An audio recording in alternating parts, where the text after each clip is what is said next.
Hola mis queridos niños y niñas de quinto año. A continuación voy a hacer la retroalimentación de contenidos de la clase de Ciencias Naturales correspondiente al contenido de las células. Vamos a partir recordando el concepto de célula y vamos a decir que la célula es la unidad mínima, estructural y funcional de todos los seres vivos que contiene todo el material necesario para mantener sus procesos vitales como el crecimiento, la nutrición y la reproducción. Dentro de las células podemos decir que no todas son iguales, ¿ya? Y que las podemos clasificar de acuerdo a un criterio, el cual corresponde a la estructura celular. Y de acuerdo a este criterio se pueden separar en células del tipo procarionte y células del tipo eucarionte. En el caso de las células procariontes, son células de una estructura más simple, ¿ya? Esta célula no tiene núcleo, por lo cual su material genético se encuentra disperso en el citoplasma. Los principales representantes de este tipo de célula son las bacterias. En el caso de la célula eucarionte, vamos a decir que es una célula más compleja, ¿ya? Porque esta célula tiene núcleo, ¿ya? Es una célula de mayor tamaño, ¿ya? Y que existen dos tipos de células eucarionte. Está la célula eucarionte vegetal y la célula eucarionte animal. Acá viene o podemos hacernos la siguiente pregunta. ¿Son iguales las células animales y vegetales? Vamos a comparar. Por supuesto que no son iguales porque hay estructuras que diferencian a la célula animal de la vegetal.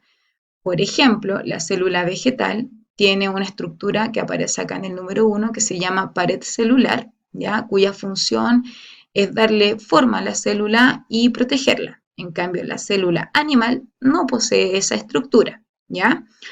La célula vegetal posee una estructura acá que sale con el número 2 que se llama vacuola central y su función es almacenar agua y darle rigidez a esta célula. En cambio, la célula animal sí tiene unas vacuolas, pero sus vacuolas son más pequeñas y su función es almacenar sustancias de reserva o desecho. Vamos a ver acá la estructura de las células, sin importar si es una célula eucarionte de plantas o de animal, ¿ya? Vamos a ver acá que estas células poseen tres componentes que son comunes, ya tanto para la célula vegetal y animal. Vamos a decir que ambas poseen una membrana plasmática, que es el borde que está aquí afuera, ya, cuya función es ser una especie de barrera que regula lo que entra y lo que sale de la célula. Lo que aparece acá señalado con el número 2 corresponde al citoplasma, ¿ya? Esta estructura o esta sustancia o contenido es muy importante para la célula porque en él se llevan a cabo muchas de sus funciones que permiten que estén vivas. Y en el número 3 se encuentra el núcleo, ¿ya? Este es importante porque él regula y dirige todas las actividades que ocurren al interior de la célula y es ahí también donde se encuentra el ADN o material genético. Dentro de las actividades que usted tenía que realizar, tenía que completar el cuadro indicando semejanzas y diferencias entre una célula procarionte y eucarionte. Dentro de las semejanzas podría haber dicho que ambas tienen membrana plasmática, ambas tienen ADN y tienen citoplasma. Y de las diferencias es que la procarionte no tiene núcleo, en cambio la eucarionte sí tiene núcleo. Luego tenía que observar acá la célula vegetal y animal y compararlas para poder responder las siguientes preguntas. ¿Qué estructuras tienen en común estas células? Bueno, vamos a decir que ambas tienen membrana plasmática, tienen citoplasma y tienen núcleo. Y su diferencia principal es que la célula vegetal tiene pared celular. Después venía un contenido que usted tenía que estudiar y aprender y va en relación a la teoría celular. Y esta teoría plantea tres postulados que son fundamentales y nos dice que todos los seres vivos están formados por células, por esto se considera que la célula es su unidad estructural. Después nos dice que las células son unidades funcionales. ¿Por qué? Porque son capaces de realizar la mayoría de las actividades propias de los organismos vivos. Y que toda célula proviene de otra célula. Lo que aparece acá más abajo nos indica o nos da a conocer que en la naturaleza nos podemos encontrar con muchos organismos, pero podemos diferenciarlos en que unos van a ser del tipo unicelular y otros del tipo pluricelular. Los unicelulares son aquellos que están formados por una sola célula. En cambio, los pluricelulares son aquellos que tienen miles o millones de células, como es en el caso de las plantas y animales.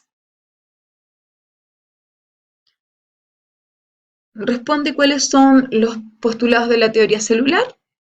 Podría haberme dicho que todos los seres vivos están formados por células, por lo tanto la célula es unidad estructural, que las células son unidades funcionales y que toda célula proviene de otra célula. Después tenía que señalar con una U los organismos unicelulares y con una M los multicelulares o pluricelulares. Y ahí tenía la respuesta. El primero era un multicelular, unicelular y multicelular o pluricelular. Luego tenía que definir los conceptos de organismo unicelular. Son todos aquellos que están formados por una célula, por ejemplo, las bacterias. Pluricelulares son todos aquellos que tienen muchas células, ya como una planta o los animales, etc. La célula del tipo procarionte es aquella célula que no tiene núcleo y es de estructura más simple, ¿ya? Y en el caso de la célula eucarionte, usted podría haber dicho que es una célula de mayor tamaño, que tiene un núcleo donde se encuentra el ADN, ¿ya? Y que son de una estructura más compleja. Luego tenía que investigar y llenar la tabla de acuerdo a lo solicitado. Ya tenía que indicar el tipo de bacteria, de célula y número de células para las bacterias, cianobacterias, hongos, helechos y perro. Y las respuestas eran las siguientes. Bacteria procarionte unicelular, cianobacteria procarionte unicelular, hongo eucarionte, podía ser unicelular o pluricelular. ¿Por qué puse unicelular? Porque las levaduras, las que utiliza la mamá para hacer el pan, son organismos unicelulares, ¿ya? Y pueden ser pluricelulares porque cuando usted come esos ricos champiñones, ¿ya? O esos hongos que encontramos por ahí en un bosque, son organismos pluricelulares, es decir, que están formados por millones y millones de células. El helecho es un organismo eucarionte del tipo pluricelular, un perro es del tipo eucarionte pluricelular. Después te tenía que investigar y buscar imágenes de células adiposas, de la piel, células de la sangre y bacterias. Luego completar la tabla. ¿Por qué están todas marcadas? Porque tanto las bacterias como una célula adiposa, células de la piel y células de la sangre tienen presencia de material genético, hay presencia de membrana plasmática y tiene una presencia de citoplasma. Y en la última parte decía, busque y nombre otros tipos de células que existen en nuestro cuerpo. Usted podría haber puesto células epiteliales, que son las células que forman la piel, células fotorreceptoras, que son las células que se encuentran en la retina de nuestros ojos, ¿ya? Los glóbulos rojos, que son células de la sangre, células adiposas que almacenan grasa, están las células que forman los músculos, la neurona, que es una célula nerviosa, están las células reproductoras como el espermatozoide y el óvulo. ¿Bien? Bien, espero que les haya gustado esta retroalimentación. Los invito a seguir estudiando, a seguir repasando, a realizar las actividades que se envían, cosa que cuando nos veamos estemos claros con el contenido, ¿ya? Y podamos comentar todo esto que vamos aprendiendo de esta manera. Desde acá les envío un abrazo cariñoso, pórtense bien, estudien y bueno, realicen y respeten esta cuarentena tomando todas las medidas y cuidados necesarios. Un abrazo y nos vemos pronto.